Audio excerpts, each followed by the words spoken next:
Ben Mulroney est avec nous. Ben, bonjour. Bonjour, mon ami. Est-ce qu'on doit célébrer les funérailles politiques de Pierre Poilievre? Ben écoute, ça a été un long été pour lui, et effectivement, avec la perte de Larry Brock, un autre membre de son caucus. Et donc, avant de me prononcer là-dessus, j'ai décidé d'aller regarder les chiffres. Et il y a stratégie liaison léger Abacus. Ils ont le Parti libéral à peu près à 43, 46, 42%. Le Parti conservateur, pas trop loin, derrière eux, à 32, 34 et 35%. Mais le problème, c'est la cote personnelle du chef de M. Poilievre. Il est à 35% au niveau national et ça devient d'autant plus pire au Québec. Devine son chiffre, sa popularité au Québec est à 17%. OK, j'allais dire 17%. 18. Ah Oui, oui, hein? donc 17%. Comment t'expliques c'est un ça, mur. Ben? Je pense que certainement il y a le problème de M. Trump là-dedans, parce qu'apparemment au Québec, c'est le Québec qui veut que le Parti libéral, que le gouvernement plutôt, se tienne contre les concessions envers Trump. C'est à peu près à 30% la population veut une négociation. La majorité des Québécois se disent absolument rien. Donc, ils aiment beaucoup que Monsieur Carney a décidé de quitter les négociations parce que il s'est dit que le gouvernement américain voulait des concessions au sujet de notre souveraineté et notre culture. Et quand il parlait comme ça, il parlait de la langue française, les émissions sur Netflix, l'affichage francophone et comme ça, il adopte la même tactique qu'il a adoptée pendant l'été lors de l'accident d'Air Canada à New York avec la mort des deux pilotes. Ouais. Parce que moi, j'ai trouvé ça très étrange. Il s'est prononcé contre le fait que le PDG d'Air Canada était anglophone, uniquement anglophone. Il avait un vrai problème avec ça, mais c'était une tactique électorale.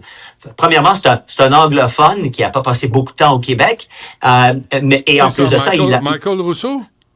Non, M. Carney. Okay. Et il s'est dit, mais il parle pas français, là. On s'entend, là, Mark Carney ne parle pas français. Non, il baragouine. non seulement ça. Non seulement ça, il n'a pas de rédacteur de texte francophone sur son staff. Et quand il parle, oui. Et quand il parle, je pense que 70% de ses paroles sont en anglais, mais c'était une tactique électorale pour l'élection partielle à Terrebonne. Il disait aux Québécois, faites confiance dans le Parti libéral parce que seuls nous ont le pouvoir de changer ce qui se passe à Air Canada. Et effectivement, c'est exactement ce qui s'est passé. Il y a l'arrivée d'un nouveau PDG bientôt. Et il fait, d'après moi, je sais pas si c'est la même tactique, mais ça va avoir le même effet lors de l'élection partielle lundi. Et si Monsieur Poilievre perd ce siège, je sais pas si son caucus va lui donner le support qu'il nécessaire. Je peux dire qu'il y a au moins un caucus à Ottawa qui appuie M. Poilievre complètement, et c'est le caucus libéral. Eux, ils veulent aucun changement.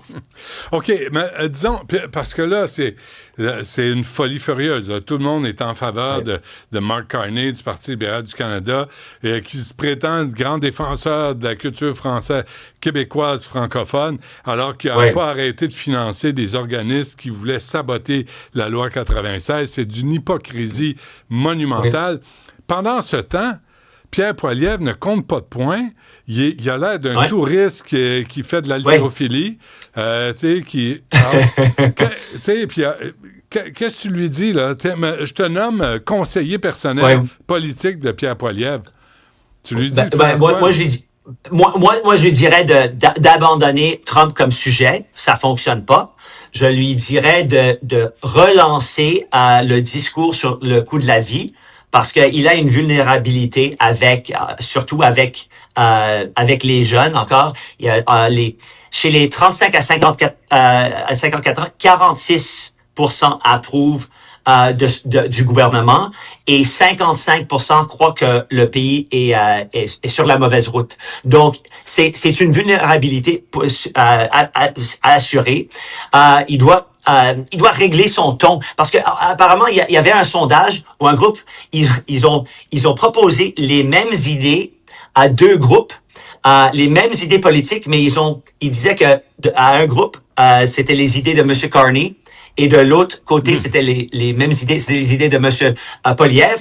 Et quand c'était une idée de M. Carney, ils aimaient ça complètement. Quand c'était de M. Poilievre, ils aimaient pas. Donc le problème c'est pas avec le texte, c'est avec la signature. Le donc messager. Oui. Ah, oui. Oui, c'est ça, c'est pas le message exactement. Alors, donc il doit. Est-ce que c'est le ton. C'est fini? Est-ce que c'est fini pour Pierre Poilievre?